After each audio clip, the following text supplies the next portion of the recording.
everybody. Does this microphone work? Cool.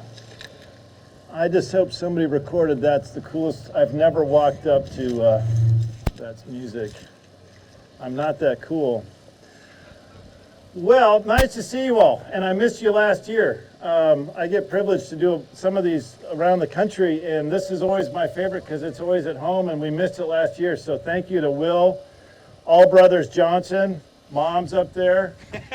It's good to see all of you here, and you probably saw me before I suited up watching the other presenters and taking notes because I always get just a little bit more from everybody else. So I do want to begin, though, by saying that I appreciate a very good joke.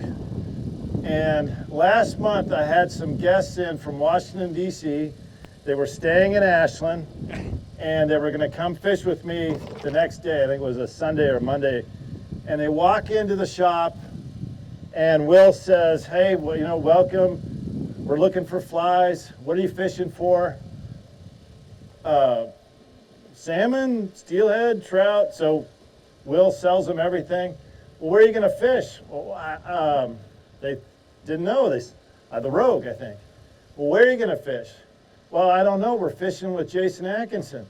And Will, so beautiful. He says, oh, that's too bad. You guys, you haven't heard, Atkinson's been in a slump for 7 years.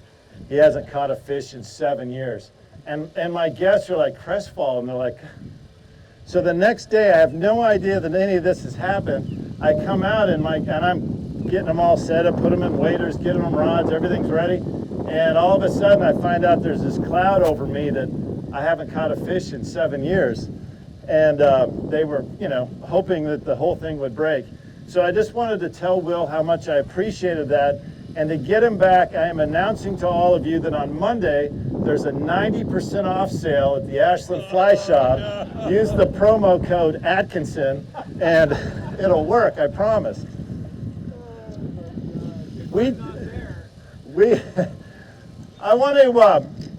My presentation today is 2, 3, 4, 5. And what that means is, I'm going to make you a two-handed caster in 3 minutes. I'm going to teach you 4 things about yourself, and then I'm going to give you 5 tips. That sounds like a lot because in spey casting, we're very technical, and in all of it, some of you have been here for all the presentations. You've heard a lot of, and I've certainly heard a lot of great things. But what I want to do is I want to make it so simple that you can actually demystify some of what we teach and just get you started. So in order for this to work, before we start the clock, you have to participate in my presentation or it won't work. So everybody wave your hand if you heard me, if everybody's cool with that. All right. So the first thing I want you to do is repeat after me. Ready? Line in front of me. Line behind me. Oh, we won't get too technical. Line in front of me. Line behind me. Line in front of me. Line behind me. So we call that various things. I'm going to unpack it. But every spey cast you do, every two-handed cast is going to have the element of line in front of you, line behind you. Now here's the second thing. Good. Good. Repeat after me. Line in front of me, line behind me. Light grip. Some of the other presenters have said that, but boy, let me tell you, that is fundamental. I only hang on to a fly rod with my fingers, not even my grip. Even though we've got all this beautiful cork, I only hang on to it with fingers. I'm going to explain why, but to make you a two-handed caster in 3 minutes, I can't have you hanging on to it too hard. Line in front of me, line behind me, light grip. Now here's the last part. We're almost out of 3 minutes. When Winston Churchill did this, famous picture, he's got a cigar and he's doing this. Do you remember what that meant? Victory. Victory, okay.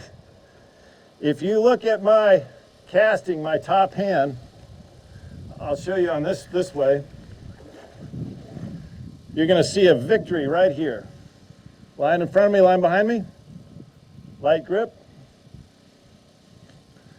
Victory. See the V? What does this mean? Loser.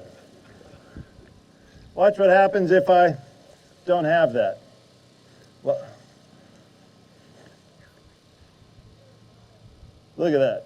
That's a, see how I drop my hand? Makes it L. L for, well, L's bad. V is for victory. Let me explain real quick. That was 3 minutes, and believe it or not, that's kind of how it works. Line in front of you, line behind me, what that simply means is that two-handed casts are all waterborne casts, meaning we have to use the tension on the water to bend the rod. And the reason that comes, that is that way is the River Spey, S-P-E-Y, is in northern Scotland, and it's really brushy behind, and nobody can make a back cast. So we had to figure out the cast that was loaded from the tension of the water forward. And you've heard all my colleagues teaching today say the D-loop. Well, nobody wants to look dumb, but let me explain what the D-loop is in case you don't know. Line in front of me, line behind me, see how it makes the cursive letter D. Spey casting really isn't that technical. We only use 3 letters, D, C, and another one. But now let me show you real quick. Dax was saying about how you can self-prescribe. Let me show you what line in front of you, not connected to the water, looks like. Doesn't work. Here's the other one, line in front of me and line not behind me. It piles up. See that? Pretty simple. Blah. So you get to line in front of me, line behind me, and off it goes. Now the grip, back to the grip real quick. My grip, I was talking to a friend of mine who's probably the foremost teaching casting teacher. You could argue obviously one of the best in the world. And I said, what's the most common thing that you try to fix when you're working with somebody? He goes, oh, it's simple. It's the grip. People just grab a rod, and the way they grab it is the grip that they use. Well, my grip on Spey, on two-hand, is I take the meaty part of my middle finger, and I put the rod right there, and I hang on to it like a trigger. And then the top, my top hand, is just my 2 fingers and my thumb. In the world of Spey, there's 2 different styles, loosely. One's called the Northwest style, which is shorter lines, more top hand, and the Scandinavian style, which is longer lines, more bottom hand. And so we're always wrestling what hand to use. I will tell you, this is another repeat after me, the power is in the bottom hand. It's always in the bottom hand. And the hardest part if you're a single hand caster to learn how to double hand cast is actually moving your lower hand. I'll get to that in a second. The last thing is, in my 3-part thing, is this thing about the V. V is for victory. If I were to tell all of you, don't drop your rod tip, since about 85% of you in the audience are men, if I say the negative, you'll concentrate on the negative as a learner. You'll go, don't drop the rod tip. And you've never really learned anything by concentrating on the negative. If I stop at the V, now I'm just being victory and I'm not thinking about the negative. So don't drop the rod tip. It's a fancy way of saying don't do something in a positive way. Let me teach you real quick about something, and we'll get to five secrets. I'm going to teach you something about yourself real quick. So as you're looking at each other very quickly, I need you to stand or sit or be next to another human being for this part of my presentation. So if you're sitting down, just if you find somebody to talk to, and there's going to be a talking element of this for just a second. So start to get close. You've all been sitting a little while. This is the learning styles. And here's the cool thing about this. So I get to teach a lot of casting and a few other topics. And I'm really curious as to how do people learn. If you can learn how you learn, you'll get more out of what I have to say. If you can learn how you learn, you'll get more out of Marcus and Jeff that are coming up after me. If you can learn how you learn, you'll actually be able to talk to another human being a little different. Let me tell you how the 4 learning styles work. There's 4 learning styles. Every human being has all 4.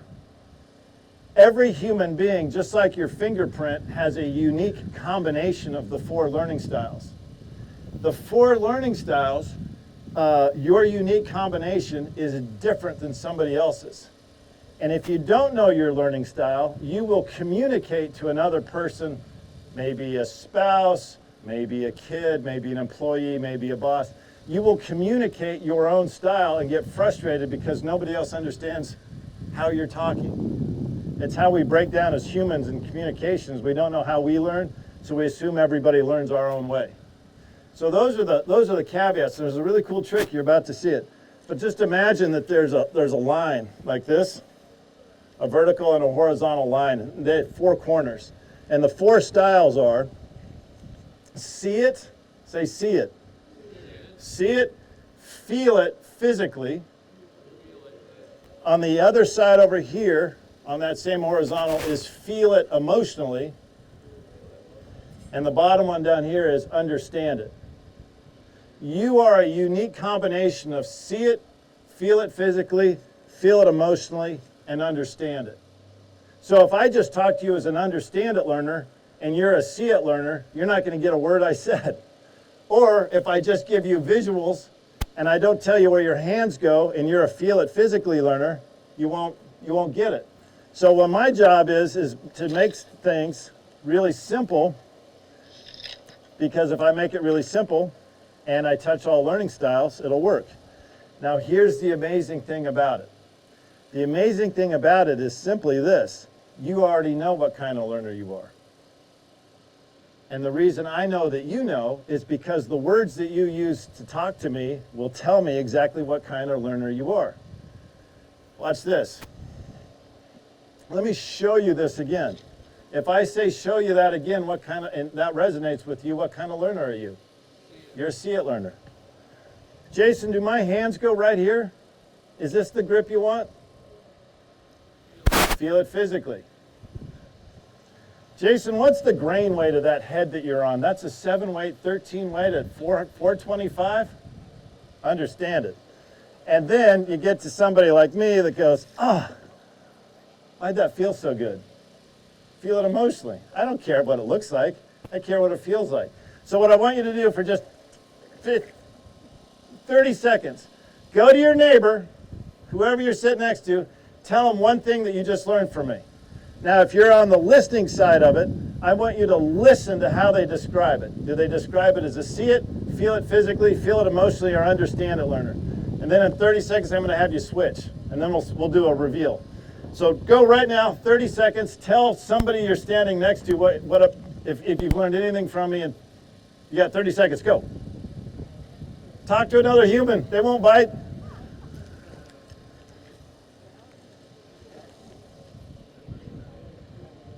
All right.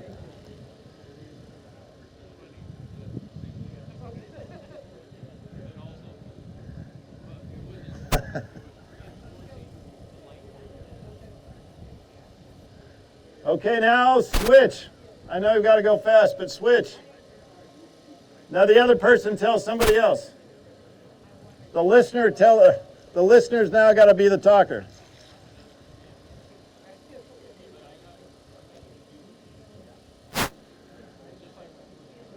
All right, now real quickly, tell each other what you think you heard. What kind of learner are they? Are they dominant? See it, feel it physically, feel it emotionally, or understand it? What kind of learner do you think you had? Did everybody hear how you learned? The amazing thing is people will tell you exactly how they learn. So when I get somebody on the river and they say, Jason, can you help me with my cast? I say, sure. And I just start listening to them. Until I figure out how they learn, why would I say a word? Right? It's interesting. 100% of men ask me the same question. What am I doing wrong? It's the first question a man asks me. And the first question women ask me typically is, am I doing this right? Two totally different questions. What the men concentrate on the negative, and the women, I'm here to tell you, are so naturally better at this than us. It's just superior. I'll make you a two-handed caster in 3 minutes, the 4 learning styles. Hopefully you've picked up a little bit of a understanding what you are. Let me give you 5 quick tips and I'll be done. The first quick tip is breaking apart your setup from your cast. So you've heard, Dax was talking about the compass. I think you've heard about the 180. Let's just make it, I'm gonna call it just the line. There's a line. There's a line. If I'm gonna go over there, there's a line from there all the way behind me. If I'm gonna go there, there's a line there all the way behind me. Remember the first thing I said, line in front of me, line behind me? It's gotta be on that line. See, it's on the line. If I switch directions, now the fly's not on the line. On the line, works. So separate my direction change. My direction change and my actual cast are 2 separate motions. The first motion is putting everything on the line, and then the second motion is actually casting it, or D-loop, or the simple way I said. Everything's on the line. Second thing I'll tell you, pro tip is, I work with people all the time and they say, what am I doing wrong? And what I do is I'll stand right here. So let's imagine I'm the person getting some instruction. I'm standing here. The first thing I do is I look way down river. And they're a little annoyed. They're like, well, I thought you were helping me cast. What I'm looking for is what I want you to look for. I want you to look at the end of my cast and see what the shape of the line looks like. A little open. I don't like this tip. That's a good loop. You see that loop? Nice and tight coming out. I look at the loop because the loop doesn't lie. As I heard Chris King said, it's true. Wherever the rod tip goes is where the line's going to go. Look at this. There was no loop. Do you know why there was no loop?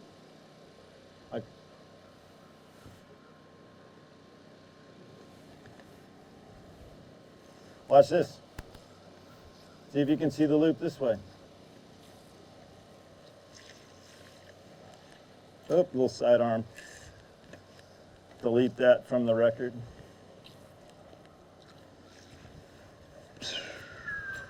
Boom. Concentrate on the positive. Be victory, don't be a... Anyway. I'm always looking at the shape of the loop. The line helps me change direction. It's 2 separate motions.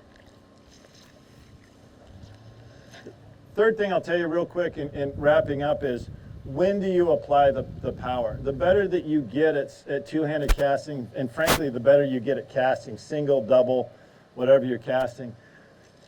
As you progress, the issue is always the same, even with the very best casters in the world. And the issue is, where do you apply the power? Do you apply it smoothly, or do you apply it all at the end? Or the mistake is to apply it all at the front. And so as you learn about casting, the application of the power, where you actually put it in the cast, is important. Watch this, right here. Oop. Obviously, that was in the wrong place. Obviously, this is kind of a blah. See? 2 totally different places I applied the power. One was up here, one was here. And so it's kind of Goldilocks and the 3 bears. You're looking for just right. The last thing I'll leave you with, make you two-handed caster in 3 minutes, teach you the 4 learning styles, which are see it, feel it physically, feel it emotionally, and understand it. Here's the last pro tip, and that is this. I have been fortunate. I've been doing this for a very long time, I've caught a lot of fish, and I've made a lot of really gorgeous casts, just beautiful, like casts that I even take my own hat off. I go, wow, I can't believe I made that. And to this day, I have yet to catch a fish that swam up to me, and as I'm taking the hook out, says to me, you know, Mr. Atkinson, that was the most gorgeous cast I've ever seen. I have yet to have a fish notice my cast. So my pro tip to all of you is relax, have fun. The fish don't care. Ugly casts catch fish too. It's really true. This whole art of two-handed casting is just fun, and I would encourage you all to keep practicing and playing with it. But just remember, when you go out there, a fish is not going to be impressed that you can lay out a nice 130 with an 18-inch loop. They don't care. They're fish. Jason Atkinson, my middle initial is A, so that's on all my socials, Jason A. Atkinson. Thank you, Will, and remember, promo code Atkinson for 90% off on Monday.